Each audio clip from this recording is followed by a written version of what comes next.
Hello అండి, ఈరోజు నేను ప్యాన్ కేక్ చేయబోతున్నాను. దీనికి కావాల్సిన ఐటమ్స్ గోధుమ పిండి, milk, sugar, baking soda, butter. So ప్రాసెస్లోకి వెళ్ళిపోదాం.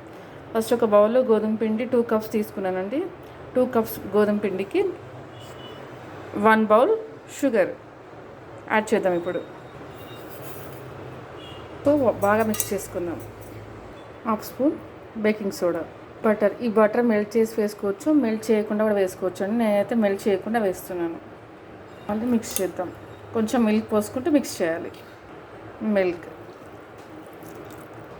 కొంచెం థిక్గా ఉందని ఇంకో కొంచెం మిల్క్ పోసి కలుపుతున్నాను.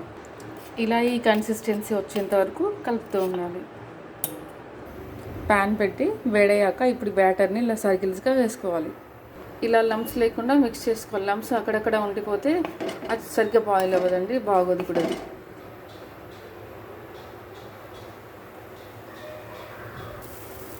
నాకు నచ్చిన సైజు చేసుకోవచ్చు. చిన్నగా అంటే చిన్నగా, పెద్దగా అంటే పెద్దగా. బాగా హైలో పెట్టద్దండి, మీడియం ఫ్లేమ్లో పెట్టుకోవాలి. ఇంతేండి, చూడండి, పఫీ ప్యాన్ కేక్ రెడీ. చూడండి ఎంత బాగా వచ్చాయో. ఇలా బాయ్. మళ్ళీ ఇంకో రెసిపీతో మళ్ళీ మీట్ అవుతాను.